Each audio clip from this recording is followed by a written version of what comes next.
네, 이번 워크숍 주제는 북한 국가자본주의 체제 형성과 위기, 김일성에서 김정은까지입니다. 이 주제로 연설을 해주실 분은 김영익 노동자 연대 기자분이십니다. 네, 먼저 연사분의 발제를 먼저 듣고 시작을 하겠습니다. 북한 체제 기원은 이제 45년, 다들 아시다시피 소련이 이제 한반도 이북을 점령한 것에서 이제 비롯해요. 이제 남쪽을 이제 미군이 들어오고 이제 북쪽으로는 소련군이 이제 들어오게 되죠. 45년 8월 소련이 미국과 마찬가지로 남한을 점령했던 미국과 마찬가지로 소련도 확실한 어떤 지정학적 이해관계, 제국주의적 이해관계를 갖고 한반도로 군대를 보내게 됩니다. 예. 일부 학자들은 이때 이 당시 소련의 점령 정책이 미국보다는 진보적이었다거나, 또는 이제 점령 과정에서 일부 잘못이 있었다 하더라도 이거는 소련 사정을 미처 잘 몰라서였다고 이제 주장하곤 했는데요. 그러나 소련은 처음부터 이미 45년 8월 이전부터 북한 점령, 한반도를 안보상 중요한 지역으로 파악하고 있었습니다. 동북아에서의 안보 문제로 안보를 확보하는 과정에서 한반도를 매우 주시하고 있었다라고 얘기할 수 있어요. 45년 6월에 소련 제2국동국장 주코프랑 부국장 자브로딘이 공동으로 작성한 보고서가 있습니다. 이 보고서에 명백히 이렇게 나와 있어요. 한국이 코리아가 소련에 대한 미래의 공격 근거지로 전환되지 않게 하기 위해서라도 미래의 코리아 정부는 소련과 우호적인 관계를 맺어야 한다라고 이제 자신들의 목적을 이제 분명히 하고 있습니다. 그래서 소련은 처음부터 적어도 한반도 북부에, 그러니까 한반도 전체면 좋겠지만 그렇지 않다면 적어도 한반도 북부에 소련의 우호적인 세력을 확고히 이제 세우려는 정책을 의식적으로 추진하게 됩니다. 이제 보시는 사진은 46년 북조선노동당 창당대의 주석단 사진이에요. 역사 기록물의 하나인데 보시다시피 스탈린 초상을 이제 딱 모셔놓고 이제 붙여놓고 이제 바로 밑에 이제 주석단 이제 대표 석장에 김일성과 이제 좌우 양쪽으로 이제 소련 군정의 책임자들이 이렇게 나란히 앉아 있는 모습을 보실 수 있습니다.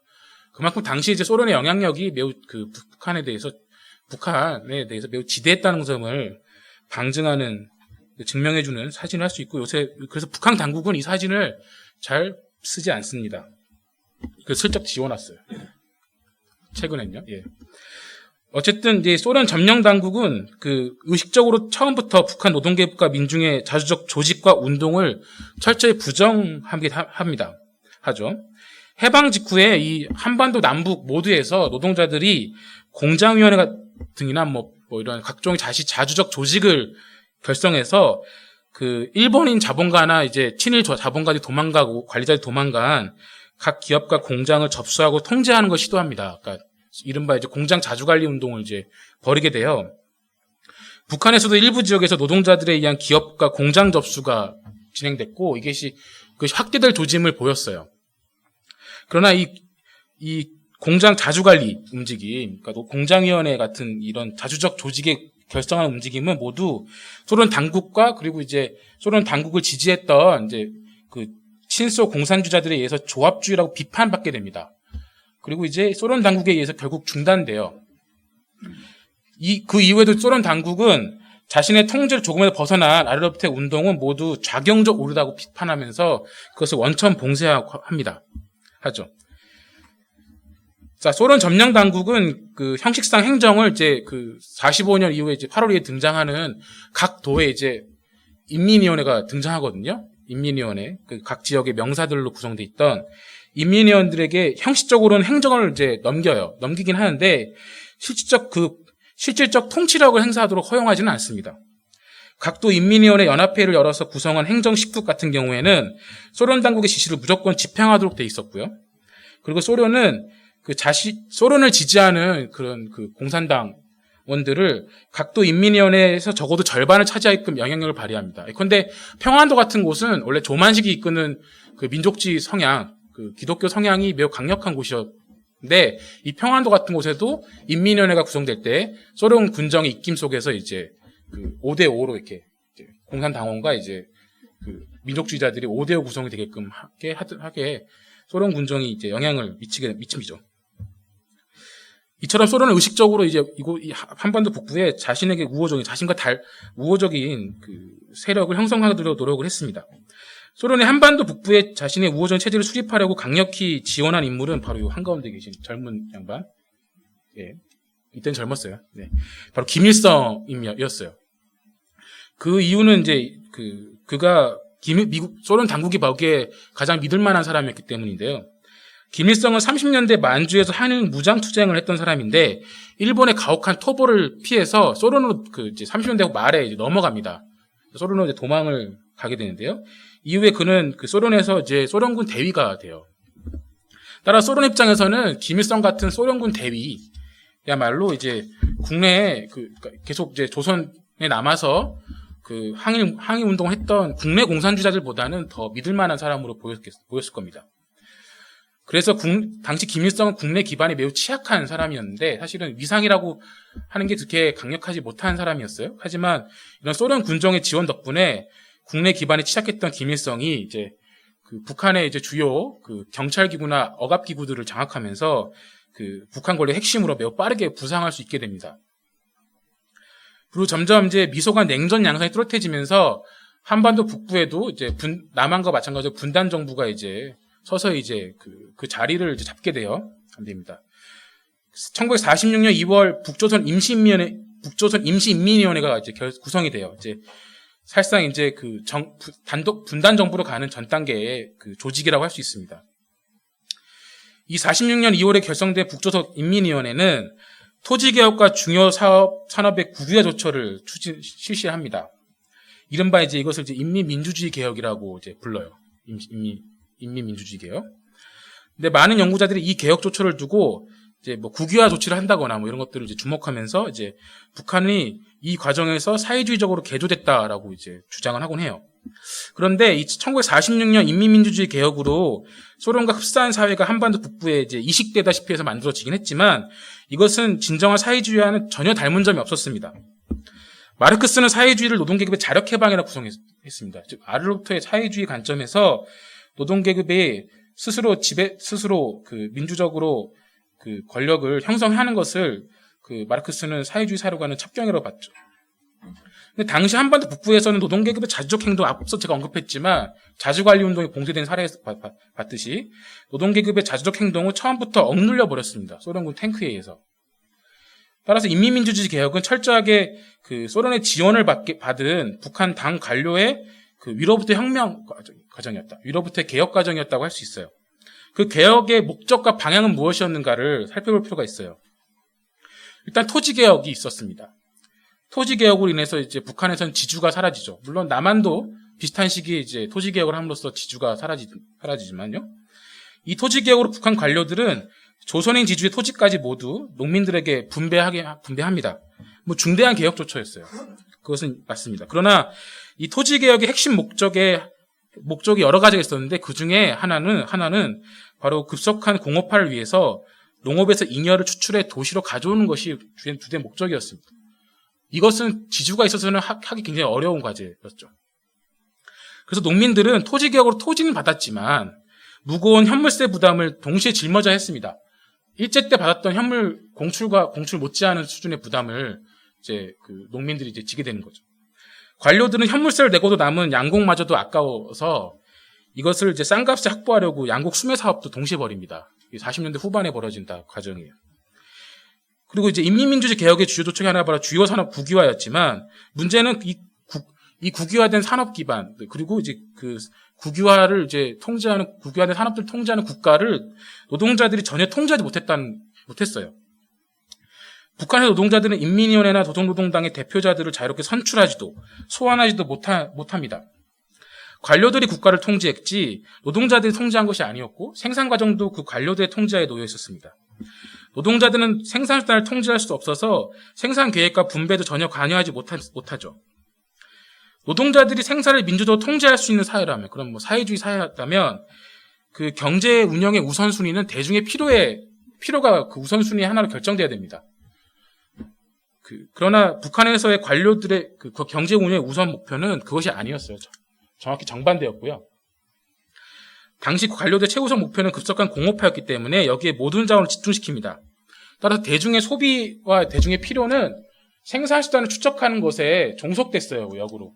보시면 이제 46년에서 이제 49년 한국전쟁 직전까지의 생산 수단의 성장 속도와 소비재 생산 속도를 보시는데 생산 수단 속도가 더 빠르죠. 이 점은 이제 뒤에서 다시 50년대 이후부터 다시 보일 텐데 이거는 이제 그 격차가 50년대 이후부터 훨씬 더 벌어집니다. 그거 이제 뒤에 다시 보여드릴게요. 그래서 이제 이 당시 북한 관료들은 이미 그 46년 이후부터 노동자들에게 생산 증대 그리고 더 많이 더 열심히 일할 것을 강요하죠. 당시 북한 관료가 급속한 공업화를 위해 매진하고 생산수단 생산과 그 축적을 경제계획 우선순위에 놓았던 까닭은 바로 냉전하에서 동서 양진영이 이제 그 군사적 경쟁을 하는 그 압력을 반영하는 것이었어요. 그 필요를 우선하게 됐다는 거죠. 그리고 이제 더 게다가 북한 관료들은 남한과 그를 지원하는 미국과의 군사 경쟁도 의식할 수밖에 없었는데 군사 경쟁에서 밀리지 않으려면 북한은 중공업 기반 확보를 우선적으로 할 수밖에 없었다고 봤던 거예요. 즉 군사적 경쟁은 북한이 자본주의 세계 체제의 압력을 받는다는 점을 이제 보여줬던 거고, 즉 외부의 강제적인 경쟁 압력이 북한 관료의 계획을 결정짓는 그 매우 주요 요인이었다라고 말씀드릴 수 있습니다.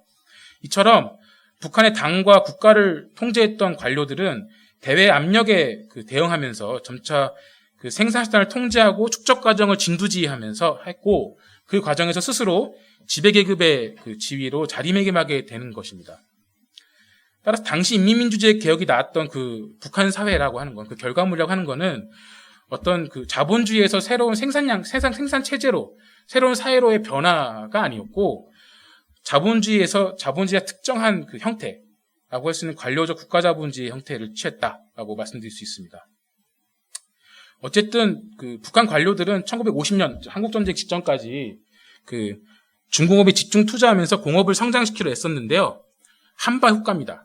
한국전쟁 때문에 한발 훅 갑니다. 이 모든 공업 기반이 이제 미국에 의해서 폭격을 받아가지고 이제 남한한 게 미 공군 사령관이 도저히 북한에는 폭격할 목표물이 없다 할 정도로 아주 아작을 내놓기 때문에 그 일제 때부터 왔던, 그리고 이제 45년 이후에 쌓아놨던 그나마 작게나마 만들었던 공업 기반이 이제 사실상 완전히 다 파괴가 되죠. 그러나 이제 북한 관료들은 한국전쟁이 끝난 후에도 같은 방식, 그리고 더 강도를 더 높여서 경제를 재건하게 하게 됩니다. 한국전쟁으로 완전히 이제 폐허가 된 북한에서 경제 재건은 굉장히 중요한 과제가 돼요. 근데 당시 김일성은 전후 복구 노선으로 무엇을 표방했냐면 중공업 우선 발전 노선을 들고 나옵니다.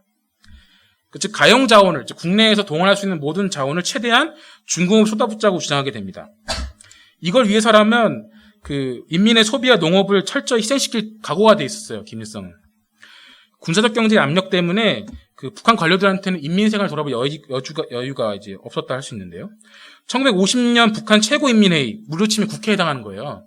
여기서 통과된 1차 5개년 계획에 따르면 공업투자 총액에서 중공업이 차지한 비중은 무려 83%에 이릅니다. 그럼 실제로 이렇게 집행이 돼요.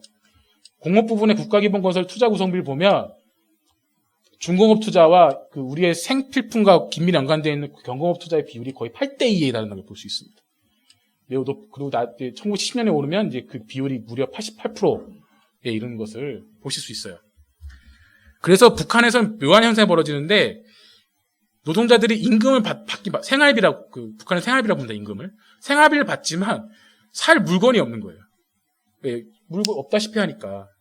오히려 그런 현상들이 북한의 사회경제 생활의 큰 특징의 하나로 꼽힙니다. 그렇고요. 예. 그리고 노동자들에게는 북한 관료들은 그 장시간 노동과 저임금을 강요하게 돼요. 왜냐하면 매우 척박한 조건, 거의 이제 무에서 유를 창조해야 하는 조건이다 보니까 이제 각종 이제 그 속도 경쟁, 노동자들끼리의 경쟁과 더불어서 이제 저임금 강요하는데요. 보시다시피 이거는 이제 북한의 전체 국민 소득이 증가하는 양상을 보여줍니다. 그러니까 국민 소득은 꾸준히 증가했어요. 그 나라의 부는 계속 증가한 거예요. 노동자들이 노동을 해서 나온 국가의 전체 부는 계속 증대했는데, 노동자들의 임금 수준, 실질 임금의 상승 속도는 그걸 따라잡지 못합니다. 그러니까 간격이 계속 벌어지는 거죠. 이것이 함축하는 바는 노동자들이 노동을 통해서 생산한 그 부의 상당 부분이 축적으로 돌려졌다. 따라서 노동자들에 대한 착취율이 굉장히 증대해 왔다는 점을 함축적으로 우리가 이해할 수 있습니다. 그리고 각종의 속도전들이 이제 벌어지게 되는데요. 대표적인 이제 천리마 운동 같은 것이죠. 56년 12월부터 시작된 천리마 운동이 이제 대표적인 노력동원 운동의 역사적 사례고요. 잠깐 얘기가 세긴 하는데 그의 손자인 김일성의 손자인 김정은도 최근에 같은 걸 하고 있습니다. 근데 이제 천리마라고 하면 좀 민망하잖아요. 그래서 말리마라고 하고 있습니다. 천에서 이제 공을 하나 더 붙인 거죠. 네. 할아버지를 닮은 모습을 많이 합니다. 김정은이가. 어쨌든 이렇게 강도 높은 착취와 억압을 체제를 유지하려면 북한 관료들은 처음부터 노동자들이 불만을 조직할 여지를 주지 못하도록 해야 했어요. 그래서 억압을 강화하는데요. 그래서 노동자들은 자신의 이익을 방어한 독립된 노동조합을 전혀 결성할 권리가 없었고요. 집회와 시위 자유도 누릴 수 없었습니다. 처음부터. 이처럼 북한 관료들이 노동자들의 자주적 활동을 철저하게 법으로든 실제 억압기구를 동원해서든 금지했다는 점은 북한 노동자와 관료의 이해관계가 근본에 서로 어긋난다는 점을, 근본에서 매우 적대적인 관계라는 점을 방증한 것이라고 봅니다. 어쨌든 김일성은 이런 소련이 이미 30년대에 이미 앞서 나가서 시행했던 스탈린주의 노선을 따라서 북한에도 민족 자립 경제를 건설하고자 했던 거예요. 김일성과 그가 이끌었던 관료 세력들은. 그런데 이 김일성의 시도, 민족 자립 경제를 수립하고자 했던 김일성의 시도는 아이러니하게도 소련의 전체 의도와 충돌하게 됩니다. 소련과 이제 점점 갈등을 빚게 돼요. 이제 50년대 중반 이후부터 김일성은 이제 소련과 갈등을 빚게 되는데요. 소련의 입장에서는 북한 같은 나라는 소련의 자본 축적의 필요에 종속될 필요가 있었던 거예요. 그런 점에서 김일성과 그 관료들이 추진하고 하는 독자적인 경제 건설 노선인 소련의 지배 관료 입장에서는 맞듣잖았던 겁니다. 그래서 소련은 이미 50년대 중반부터 김일성의 중공업 우선 발전 노선을 문제 삼기 시작합니다. 당연히 이제 김일성과 지지 관료들은 이 점을 매우 불만을 갖게 되죠. 그리고 소련과 북한 관료 사이에 경제적 목표 차이도 두 나라의 갈등과 균열을 이제 일으키게 만드는 또 다른 요소예요. 1953년에 스탈린이 사망합니다. 사망하는데 그때 이제 그 이후부터 소련에서는 노동자들의 불만을 달래고 노동자들의 어떤 생산성을 좀 더 높이기 위해서 중공업과 경공업의 균형 발전이라는 새로운 노선을 이제 표방해야 돼요. 그러니까 이제 30년대부터 무지막지한 원시적 방법으로 이제 산업적 기반을 마련했으니까 이제는 노동자들을 좀 이렇게 달려가면서 그들의 생산성을 좀 더 이렇게 고무시키는 방향으로 해서 다시 한번 경제를 도약시켜보겠다라는 소련의 구상이었던 거예요. 물론 이 중공업과 경공업의 균형 발전은 소련 자신도 제대로 끝까지 일관되게 밀어붙이지 못합니다. 대외 경쟁 압력 때문에 그러지 못하지만 이런 노선을 표방한 자체가 북한 관료들로 하여금 자신들의 지향하고자 이제 상당히 충돌된다는 걸 느끼게 만들어요. 왜냐하면 북한의 입장은 소련과는 다른 거예요. 그러니까 북한 관료 입장에서는 지금 우린 지금 한국 전쟁을 완전히 잿더미가 된 데서 어떻게든 노동자들 이렇게 농민들 다한테 그냥 맨손에서 원시적 방법을 다 동원해서라도 자본 축적의 기반을 마련해야 되는데 그걸 위해서라면 이제 끊임없는 희생과 무자비한 어떤 동원을 요구하는 이데올로기가 필요한데 소련에서 갑자기 그것이 아니라 다른 노선을 딱 표방하니까 북한 관료들로서는 저거 뭐야 하게 되는 거죠. 근데 게다가 문제는 바로 이 소련의 노선 변화가 바로 북한 관료 내에서의 관료기군의 논쟁으로 이제 비화됐다는 점이 이제 또 하나의 문제가 돼요. 그러니까 즉 조선노동당 내 일부 지배 관료 분파들, 대표적으로 소련계라 불렸던 소련파, 연안파라 불렸던 이 일부 지배 관료 분파들이 소련의 노선이 옳다 이러면서 이제 김일성의 중공업 우선 발전 노선에 반기를 들고 나섰던 겁니다. 대략 50년대 후반께 이제 이 반기가 공공연한 충돌로 이제 번지게 되는 건데요. 관료기군에. 물론 이런 반발의 저변에는 생활 수준에 대한 북한 노동자와 농민 대중의 그런 불만도 이제 저변에 흐르고 있었어요. 농민들의 불만이 상당했습니다. 특히 이제 농업을 강제로 집산화하거든요. 더 많은 잉여를 이제 경제 재건 과정에서 북한이 더 많은 잉여를 도시 공업 재건으로 끌어들이기 위해서 50년대에 김일성은 농업 강제 집산화를 단행합니다. 협동농장으로 다 바꿔버리는 거예요. 그래서 53년도에 협동조합 비중이 0.2였는데 55년 부르면 44.9%로 56년, 57년 되면 84%로 완전히 이제 거의 모든 이제 개인 토지가 농민 개인의 토지가 다 협동농장 토지로 이제 다 바뀌는 급격한 변화 과정을 겪는데요. 당연히 농민들 입장에서는 불만이 클 수밖에 없어요. 그래서 어떤 일이 벌어지냐면요. 재밌게 보시면은 53년하고 55년에 조선 소예요. 음매하는 소가 64에서 56으로 떨어진 걸 보실 수 있어요. 55년도에. 그리고 돼지는요. 82에서 55년 67로 바뀌어요. 더 떨어지죠. 경제 재건 과정인데 늘긴커녕 떨어지고 있습니다. 왜 그랬냐? 어차피 내 거 아닌데 뭐 이제는 농민들이 그냥 먹어버린 거예요. 도살해버린 겁니다. 집단 대량으로 그냥 먹어버린 거죠. 어차피 뺏길 거 먹겠다. 알곡 생산량 성장을 보시면 보통 이제 전쟁 끝나고 이제 막 다시 농사 다시 시작할 시점을 100으로 잡았는데도 55년 되면 알곡 생산량이 100일밖에 안 됩니까? 거의 변화가 없죠. 거의 변화가 없다는 거죠. 즉, 강제 집산화가 진행되는 과정에서 농민들이 이제 의식적으로 태업을 했다. 상당수 농민들이 그 점을 이제 알 수 있고, 실제로 항해도 이런 지역에서는 농민들 불만이 워낙 커서 거기에 압력받은 이제 그 당 기층 관리들이 협동조합 협동조합 전환을 지연시킵니다. 지체시켜요. 항해 같은 곳은. 그래서 이제 김일성이 이제 굉장히 이제 항해도 관리를 이제 엄청 맹공을 퍼붓고 실제로 항해도에서 간첩 사건을 하나 만들어내서 그 지역을 엄청 탄압하게 되죠. 이런 불만이 있었고요. 당연히 노동자들도 이제 이런 중공 우선 발전 노선에 따른 희생 강요에 따른 불만도 컸고 이런 점이 이제 관료기군의 분열의 한 원인이 됐던 겁니다. 그래서 마침내 1950년 8월 조선노동당 중앙위 전원회의에서 일부 이제 이 연안파 소련파 관료들이 김일성을 공격하려 합니다. 그러나 이제 이 시도는 완전한 실패가 되고요. 이들이 오히려 그 조선노동당 중앙위 전원회의 자리에서 다 축출되는 그런 결과로 기결되죠. 이것이 바로 그 유명한 그 56년 8월 종파 사건, 북한 현대사의 중대한 변환점이었던 56년 8월 종파 사건이에요. 이후에 이제 대대적인 숙청 물결이 이제 진행되고요. 피해 숙청이 진행됨으로써 조선노동당에서 이 김일성에 불만을 품었던 경쟁 분파 관료들은 거의 다 이제 제거가 돼요. 이에 이제 이런 걸 경험하면서 이제 김일성은 그 중대한 변화를 이제 깨합니다. 그러니까 급속한 공업화를 위해서라도 그런 민족 자립 경제를 노선을 계속 밀어붙이기 위해서라도 당내 다른 분파의 도전을 제압하기 위해서라도 소련으로부터 독자적인 노선이 필요하다. 소련이든 중국이든으로부터 독자적 노선을 세울 필요가 있다라고 이제 김일성은 자각하게 된 거고요. 마침 소련 공산당의 후르쇼프의 스탈린 비판 연설 같은 게 이제 등장하고 그리고 50대 후반부터는 중국과 소련이 중소 분쟁의 시기를 접어들거든요. 그런 이제 중국과 소련의 두 강대국이 이제 분쟁해버리고 싸우는 그런 균열의 틈바구니 속에서 김일성은 이제 자신의 권력 기반을 이제 국내 기반을 확고히 하면서 이른바 주체 노선을 확립할 틈을 찾게 됩니다. 그래서 점점 북한은 1950년대 말부터 1960년대 초반에 이른바 자주 노선, 훗날 이제 주체 사상으로 정리되는 이것을 확립해 나가는 겁니다. 제가 앞에 보여드렸던 그 스탈린 초상 밑에서 그 당대하던 시절에 비한다면 이것은 이제 중대한 변화라고 할 수 있겠죠. 1962년 북한에서 주체 사상이라는 용어가 노동신문 논설에 처음 등장하게 되고요. 그때 그 무렵에 이제 소위 이제 자준의 주체나 이런 것들 강조했던 시절에 이제 노동신문이에요.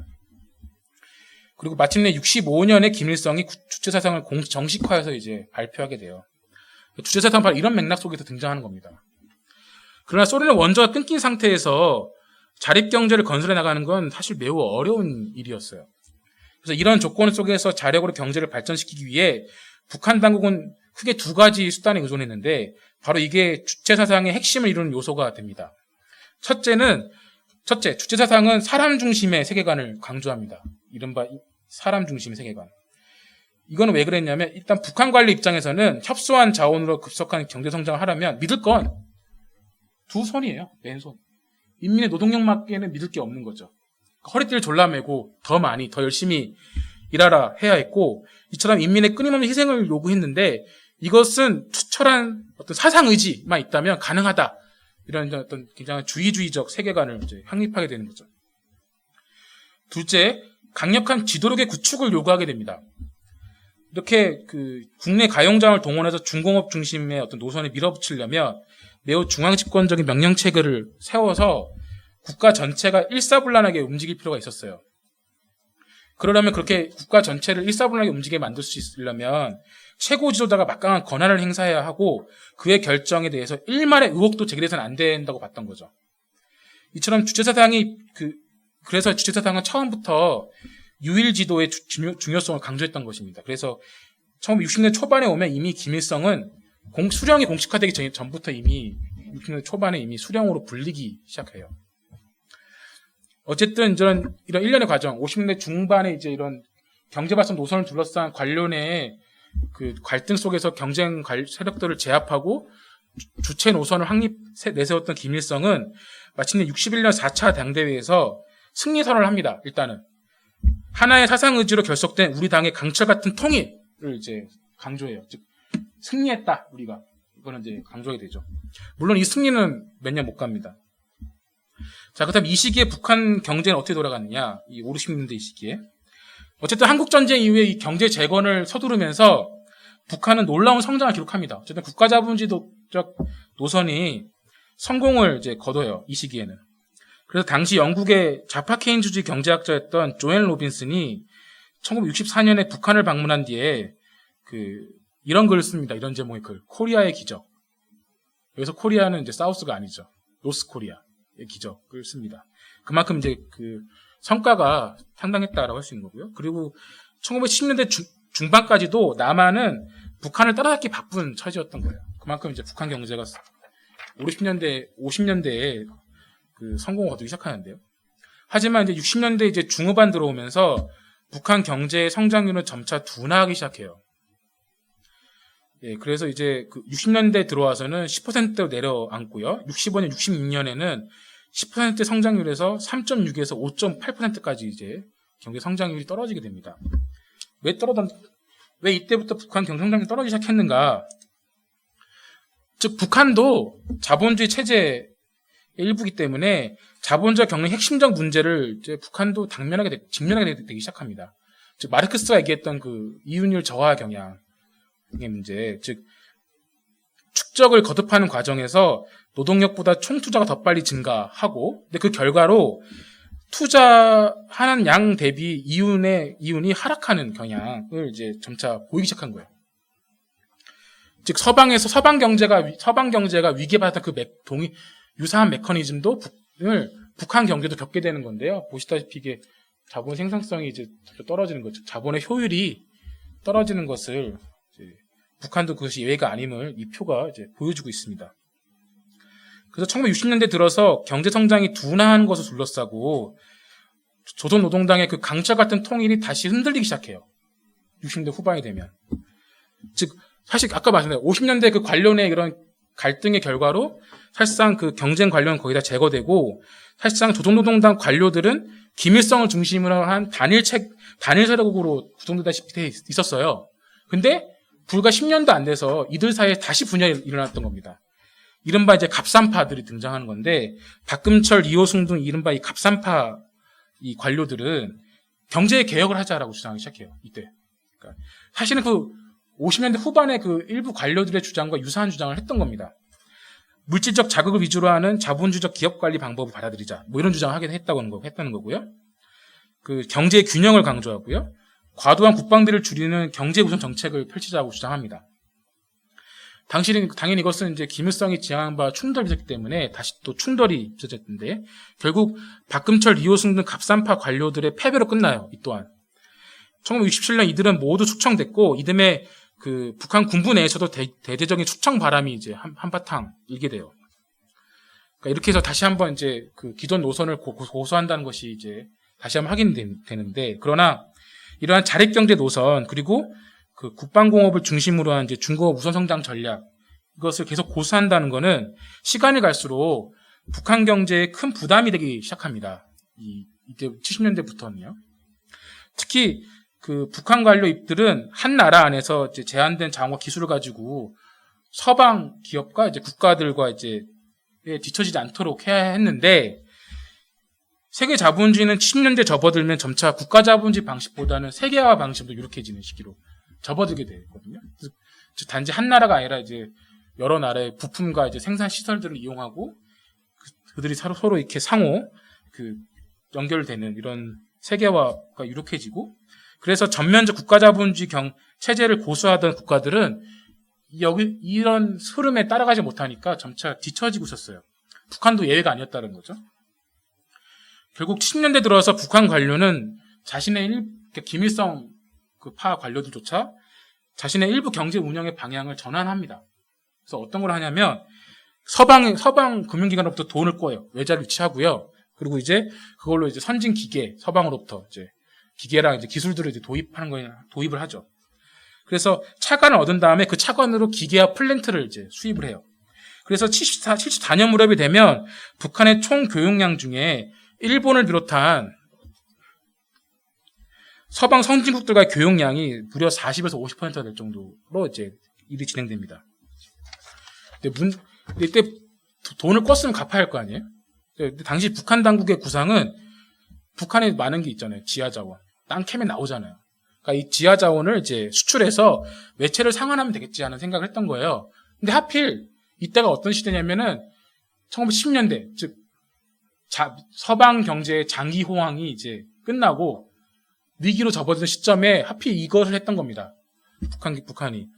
그래서 그 세계 경제 위기가 시작되면서 그 세계적 차원에서 이제 소위 이제 북한이 수출할 수 있을 만한 지하 자원의 수요 가격이 이제 떨어진 거고, 그러니까 북한은 이제 엄청난 무역수지 적자에 시달리고 외채를 갚을 수 없는 길까지 간 거예요. 그래서 이제 이때 북한은 디폴트 선언합니다. 그러니까 완전한 실패를 간 거죠. 이제 새로운 전환 시도가. 그래서 빗장을 조금 열었다가 밀어닥친 이런 위험 때문에 북한 당국은 다시 기존의 낡은 방식으로 돌아갈 수밖에 없었고요. 80년대에 다시 한번 이제 하병법 제정 등 다시 좀 개방 시도를 하지만 이런 어정쩡한 개방 시도는 이미 80년대 접어들어서는 북한 경제가 심각한 침체로 빠져드는 것을, 즉 인민이 굶주리고 있다라고 이미 80년대 북한 부수상이 토로할 정도의 그런 상황 악화를 막아주지는 못하는 거죠. 그리고 그러다가 이제 마침내 89년, 91년 동구권이 이제 붕괴하죠. 이 동구권 붕괴는 이미 누적되어 위기 때문에 이제 점차 이렇게 심각한 위기를 헤어나지 못하고 있던 북한 경제에 사실상 이제 최종 파산 선고를 해준 그런 이제 계기라고 할 수 있습니다. 즉, 이미 북한 경제는 자체의 모순을 이기지 못한 상태였는데, 이 89년에 91년에 동구권 붕괴와 이랬다는 급속한 변화는 거기에 이제 하나의 이제 결정구였다 할 수 있습니다. 한편, 이 이제 60년대 후반부터 70년대, 80년대 이르는 이 시기에 이런 점차 이제 북한 경제가 침체하고 이제 위기에 빠져들고 하던 이 무렵에 이와 맞물려서 북한의 정치에도 중요한 변화가 이제 오게 돼요. 1970년에 평양에 세워진 김일성 동상입니다. 70년에 세워졌다는 게 상당히 상징적이죠. 60년 후반에 이제 갑산파 사건 이런 이제 관련해 또다시 벌어진 쟁투를 계기로 해서 김일성은 더 확고한 유일 사상 체계, 유일 지도 체계를 세우게 됩니다. 즉 수령을 중심으로 당과 국가의 명령 계통을 더욱더 단일화한다는 거고요. 그래서 오직 수령의 교시대로만 사고하고 행동하라는 것을 강조하게 돼요. 즉 이제 더 강력한 통제 필요성을 느끼게 된 거고요. 그리고 이때 드디어 이제 아들 김정일이 김일성의 후계자로 부상하게 되는 거예요. 그러니까 김일성이 딱 봤을 때 동구권의 다른 국가들이 관련의 분열을 단속하는 데 실패하고 무엇보다 그 후계자를 제대로 세우지 못해서 관료들 대해서 이제 분열이 일어나고 그러면서 이제 그 정권의 불안정의 사례들을 매우 우려스러운 눈으로 봤던 거예요. 김일성은. 특히나 비슷한 시기에 중국에서 그 마오쩌둥의 후계자로 린비아오라는 자가 딱 정해졌다가 그 린비아오가 관련의 다툼 끝에 제거된 것까지 이제 보면서 야 이거 안 되겠다 싶었던 거고. 그래서 김일성은 이렇게 말합니다. 혁명의 대가 바뀌는 시기에 혁명과 건설에 대한 영도가 올바로 개선되지 못하면 사회주의 위협은 우여곡절을 겪게 되고 실패를 면치 못하게 된다. 이런 말을 합니다. 어떻게든 후계를 잘 세우는 게 중요하다라고 하고, 그런 김일성 입장에서는 자신의 노선을 자기네 사후에도 확고하게 틀어질 사람, 그리고 이런 위기로 접어든 상황에서 급속한 어떤 일정 작은 노선 변화 하나라도 관료들을 일사불란하게 단결시키고 분열을 하지 못하도록 할 수 있는 그런 것 무엇일까 했을 때 자신의 아들을 후계자로 내세운 방법을 택했던 것입니다. 그래서 이때부터 북한 관료들은 주체사상을 80년대에 더욱 체계화하면서 이러한 권력 세습을 정당화하는 수령론, 후계자론을 이제 제시하게 돼요. 일종의 사후 정당화였다 할 수 있어요. 그러나 이제 90년대 오면 이제 북한 경제는 완전한 나락으로 빠지는 건데요. 이 시기에 북한 국내 총생산은 무려 30%나 후퇴하고요. 같은 시기에 정부 재정 규모는 반토막이 되고요. 그 공개된 자료를 토대로 북한이 발표한 자료를 가공한 것만 해도 석탄 전력 주요 이제 생산량이 30년간은 후퇴한 걸로 이제 나옵니다. 보시면 이제 93년도에 석탄이 이 정도 규모였는데 98년 되면 이렇게 바뀌죠. 동이 하나 빠집니다. 전력은 같은 시기 676에서 144로, 강철 875에서 144로, 화학비료, 농사에 굉장히 중요하죠. 195에서 6.4로. 완전한 이제 후퇴를 겪죠. 경제 위기는 그 북한의 평범한 인민들 극심한 고통으로 몰아넣게 됩니다. 고난의 행군 시기에 적어도 수십만 명이 아사했을 거라고 보여요. 그러니까 이런 상황은 전 사회적인 불만과 동요가 일어날 수밖에 없죠. 심지어 관료 핵심 체제 내에서도 그런 동요가 일어날 수밖에 없고 황장의 망명 같은 게 이제 그런 배경 속에서 일어나는 사건이죠. 게다가 이제 이건 이제 그런 표고요. 얼마나 희생됐는가 이제 계산한 표입니다. 이 이상일 거라는 짐작도 있습니다. 이 와중에 대외 관계 또한 이제 북한 관료들에게 발목이 된 겁니다. 이제 북미 관계에 이제 미국이 이제 북한은 이제 자신의 위기를 어떻게든 극복하려고 북미 관계 정상화를 원했지만 그 손을 뿌리친 게 바로 미국입니다. 어쩔 수 없을 것 같아요. 미국은 북한을 동아시아판 악마로 만들어서 자신의 그 동아시아에서 이해관계와 자신의 대외 정책을 관철시키는 명분으로 삼아버려요. 그러니까 북한으로서는 미국의 새로운 압박 강화에 직면했던 거예요. 이런 대내외적 심각한 위기 상황에서 권력을 계승한 김정일은 두 차원에서 대응하게 됩니다. 첫 번째, 성군 정치를 표방합니다. 성군 정치는 대내를 모두 겨냥한 카드였어요. 첫 번째는 미국의 대북 압박이 강해진 상황에서 이에 맞선 군사 대응을 국가적 우선순위에 둔 겁니다. 심각한 경제 위기 상황 속에서요. 인민이 굶어 죽고 있는 상황에서 북한은 로켓을 개발하는데 전력을 다하게 되는 거예요. 그래서 많은 자원을 투자합니다. 당연히 이 문제는 그 많은 북한 대중의 더더욱 희생을 강요하는 문제였던 거고요. 그리고 성군 정치가 준 효과 중에 하나는 사회 전체에 어떤 우리가 포위당했다는 분위기, 제국주의로부터, 그리고 위기의식을 키워서 내부 결속력과 통제력을 강화하는 데 도움이 됩니다. 공안 통치를 하는 데 도움이 되는 거죠.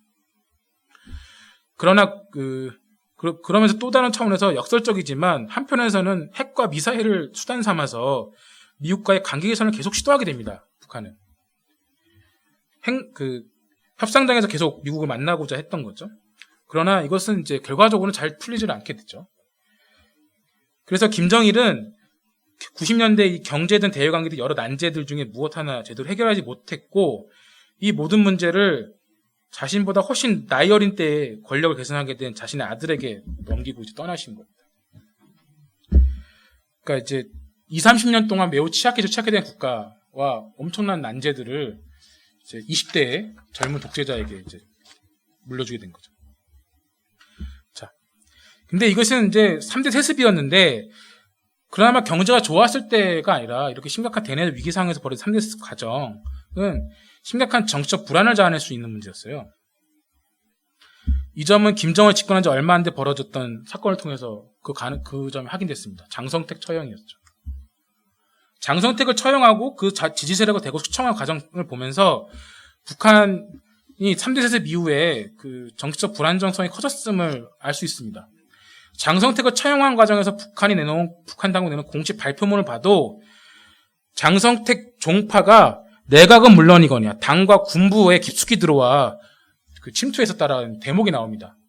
이것이 함축하는 바는 그만큼 북한 관련해 여러 의견들이 상당히 크게 나왔다는 점. 겉보기 하는 달리 그랬다는 점을 이제 알 수 있게 해주죠. 지금까지 저는 이제 북한 자본주의 체제가 형성돼서 어떻게 위기에 이르는지를 이제 살펴봤습니다. 어쨌든 오늘날 북한의 위기는 그 전면적 관료적 국가자본주의의 어떤 내재적 결함에서 비롯한 것이라고 할 수 있습니다. 예. 빨리 넘어갈게요. 네. 사회자분께서 압박을 주셔가지고. 어쨌든 그런 점을 봐야 되고요. 그래서 이런 내재적 결함 속에서 좀 뭐 수령제 같은 이런 비이성적인 모습을 보였지만 이런 비이성적인 모습이 왜 나타나는지 이해하려면 우리는 우선 이 모든 문제를 자본주의 세계체제의 압력이라는 맥락 속에서 봐야 합니다. 즉 북한이라는 체제가 하나의 거대한 괴물이라면 그 괴물을 만드는 데 일조한 거는 세계 자본주의와 제국주의의 압력 또한 빼놓을 수 없다라고 할 수 있다는 거죠. 그리고 많은 사람들이 시장개혁과 이 세계 자본주의의 개방을 오늘날 북한의 위기의 대안이라고들 이제 봅니다. 그러나 저는 국가자본주의에서 시장자본주의의 어떤 이런 옆걸음질 같은 이런 변화는 북한 노동자 대중의 진정한 대안일 수 없다고 믿습니다. 이게 그 시장자본주의의 전환이라는 게 이게 시민적 정치적 자유 확대를 자동적으로 보장해 줄도 없고요. 그건 우리가 잘 알잖아요. 한국에 살고 있는 우리가. 오늘날 중국 사회에서 심각해져가는 불평등과 시장개혁을 이행해서 성공 얻었다고 하는 중국 사회에서 심각해져가는 불평등과 모순. 나라 경제는 세계 2위인데 대부분의 노동자들은 개발도상국보다